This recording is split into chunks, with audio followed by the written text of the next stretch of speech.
지금 시장 가격이 떨어지는 것을 마침 이렇게 생각해서는 안 된다라는 거죠.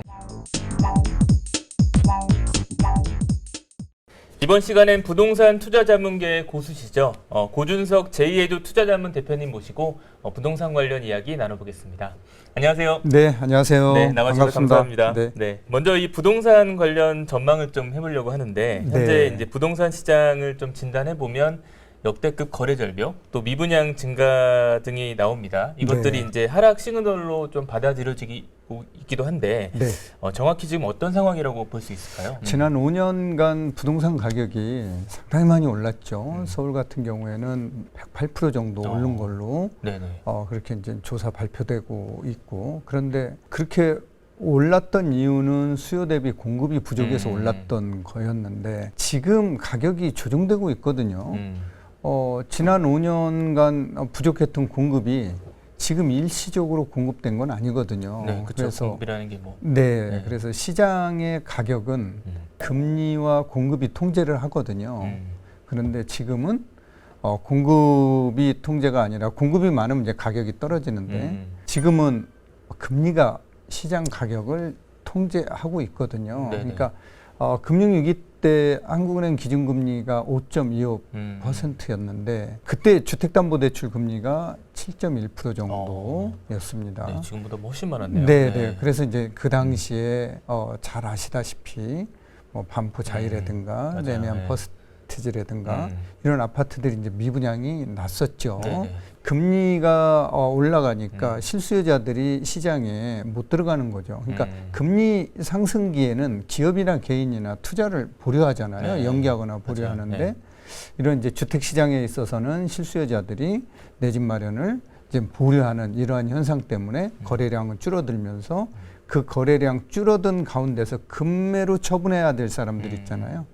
이런 분들이 한두 건씩 급매로 처분하다 보니까 그 가격이 전체 가격을 끌어내리는 이런 현상이 지금 나타나고 있는데, 어떻게 보면은 한두 건 가격이 인하해서 거래되는 가격 때문에 전체 가격이 떨어졌다라고 보기에는 과잉 일반화의 오류가 있을 수가 있을 것 같다, 이런 생각이 듭니다. 그래서 지금의 시장은 앞으로도 이런 기간이 조금 더 길어질 것 같아요. 금리가 떨어지지 않는 이상은 이런 상황은 거래 절벽 상황 속에서 가격이 조금 조정되는 이런 현상은 조금 지속될 것 같다. 그런 여러 가지 이제 사인 중에서 미분양에 대한 부분이 있는데 과거에는 뭐 몇 년 전만 해도 미분양 얘기는 꿈도 못 꿨는데 지금은 어떤 그런 소식들이 조금씩 나오고 있습니다. 이 미분양 상황은 좀 어떤 이유라고 좀 볼 수 있을까요? 미분양 상황을 조금 구체적으로 조금 볼 필요가 있는데요.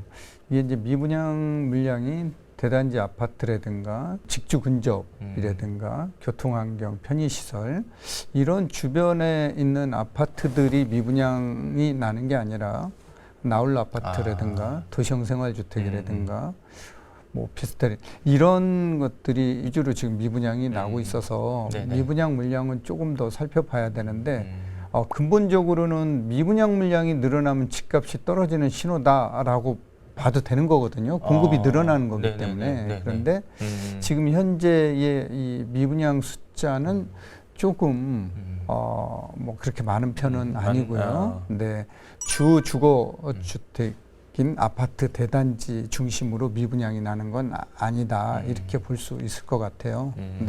현재 미분양 물량이 일반적인 미분양 물량이냐, 요거는 좀 더 지켜봐야 할 수 있다, 이렇게 좀 볼 수 있겠네요. 앞으로 좀 부동산 시장에 영향을 줄 수 있는 핵심 요소를 꼽으라면 어떤 게 좀 있을까요? 지금 시장에서는 뭐 아까도 얘기를 드렸지만 금리와 공급입니다.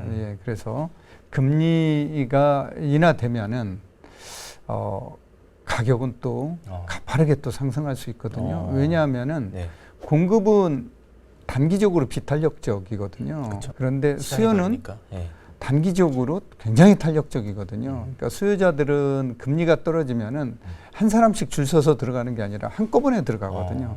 그래서 시장에 한꺼번에 들어가기 때문에 한 단지에 10사람만 수요자가 붙어도 가격은 급상승하게 돼 있거든요. 그래서 지금 억누르고 있는 내 집 마련 수요가 금리 인하로 인해서 한꺼번에 시장으로 들어가게 되면은 네. 가격은 급상승할 수 있다 이렇게 보고 있는데 이거를 대비해서 네. 공급에 대해서 더 박차를 가야 된다라는 거죠. 금리가 내려갔을 때는 공급이 시장을 또 통제하는 역할, 가격을 잡아주는 역할을 해야 되는데 네. 그게 뒷받침돼야 되는 거거든요. 그래서 그런 여러 가지 뭐 차원을 감안하면은 지난번 정부에서 270만 원 공급 대책 발표한 거는 네. 시기적절하고 또 그 발표와 맞물려서 계속적으로 규제 완화를 통해서 공급에 박차를 가야 될 것으로 보여지고 있어요. 네. 근데 이제 금리가 좀 뭐 언제까지 그러면 인상할까 그런 좀 예측을 해본다면 뭐 쉽진 않겠지만 어떻게 좀 보시나요? 네. 금리는 결국은 이제 뭐 물가하고 관련이 있겠죠. 소비자 물가 지수라든가 여러 가지 물가 지수하고 네. 관련이 있는 건데 또 우리나라 물가도 중요하지만 글로벌 물가도 또 중요하거든요. 네. 미국의 소비자 물가 지수가 지난달 다행히 조금 떨어지는 걸로 나타났었는데 그것만 가지고는 조금 부족하고요. 더 많이 좀 떨어져야지만 금리가 인하될 것으로 보이는데 네네. 근본적인 거는 러시아 우크라이나 전쟁이죠. 네. 이 전쟁이 종식이 되면은 원자재 수급이 원활해지면서 물가가 좀 안정이 되고 물가가 안정이 되면은 금리가 이제 인하되면은 글로벌 원자재 수급이 안정적으로 유지된다라고 했을 때 우리나라 금리만 높아질 이유는 없거든요. 이제 아파트 가격이 너무 많이 오른 거에 대한 피로감이 좀 있잖아요. 네, 금리가 낮았다 그래서 가격이 너무 높으면 또 진입하기가 좀 어려운 상황이니까 그런 부분은 좀 어떻게 볼 수 있을까요? 지금 이제 아파트 가격이 너무 비싸다. 네네네. 지금 이런 얘기들이 없지 않아 있는데 물가 상승률을 감안하면은 네. 아파트 가격만 비싼 건 이게 아니다. 네, 그렇게 보기는 조금 어렵고요.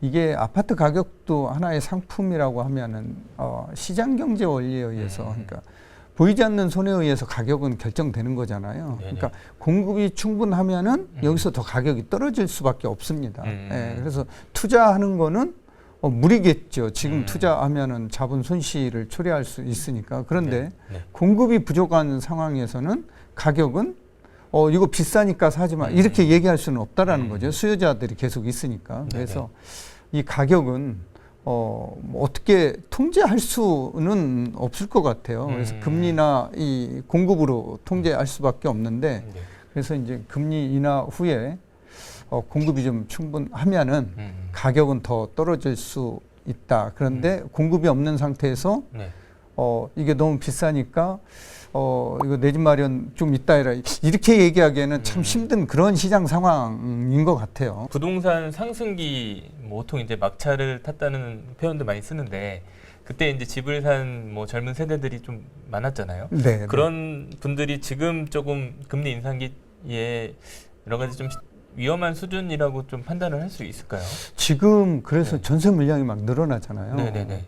그런 이유가 물량이 어디서 공급된 건 아니고요. 기존 주택자들이 공급하고 있는 거거든요. 내놓는. 네, 다시 말씀드려서 내 집 마련을 무리하게 영끌해서 사신 분, 내 집 마련 하신 분들이 대출 끼고 그 집을 전세로 내놓는 거죠. 일부 대출 상환하고 본인은 월세나 본인이 네, 하는 건 아니지만 그렇죠. 본가나 처가로 들어가. 들어가려고 그래서 이제 전세 매물이 늘어나는 건데 지금 우리 전체적인 시장은 공급이 부족한 거예요. 그러니까 정부에서 270만 호, 서울에 70만 호 공급한다고 발표한 이유는 부족하기 때문에 공급한다라는 거잖아요. 근데 지금 시장 가격이 떨어지는 것을 마침 공급이 넘쳐나서 가격이 떨어지는 걸로 이렇게 생각해서는 안 된다라는 거죠. 그래서 조금 그런 가정 경제에 조금 힘들 수 있고 영끌해서 내 집 마련하신 분들은 어려울 수 있지만 지금 처분하고 전세로 가거나 이러는 거는 아닌 것 같아요. 그래서 조금 어렵더라도 구조조정 통해서 전세 놓고 조금 더 싼 곳으로 전세를 가든가 월세로 이렇게 조금 가시는 게 좋을 것 같아요. 부동산 하락기 조정기가 또 생각보다 장기간 지속될 것이라는 좀 견해도 있어요. 좀 그런 면에서는 좀 어떻게 보시나요? 네. 이게 장기간 지속되려면 금리가 장기간 이렇게 조금 계속 요 수준을 유지를 해줘야 되는데요. 네. 금리가 떨어지게 되면은 시장의 수요는 실수요자들은 시장으로 뭐 들어가게 돼 있거든요. 그래서 관건은 금리로 보입니다. 그래서 뭐 IMF 때는 네. 1998년이죠. 이때 주택담보대출 금리가 그때 제가 신한은행에서 융자 담당 책임자를 하고 제일 있었는데 직접적으로 아시겠네요. 네, 그때 15.5%였어요. 와, 진짜요? 네, 그렇게 이자가 많으니까요. 네.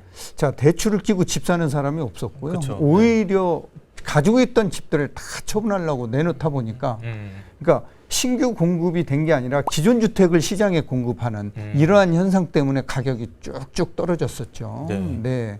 그래서 금리가 사실은 신규 주택 공급이 없는 상황에서도 기존 주택을 시장에 공급하는 이런 역할을 하게 되거든요. 그럼으로써 이제 가격이 조정이 되는데 관건은 금리가 이 상태로 좀 지속이 된다라고 하면은 거래량은 줄어들면서 가격은 조금 더 조정될 수 있는데 네. 금리가 이제 원상 회복이 된다. 네.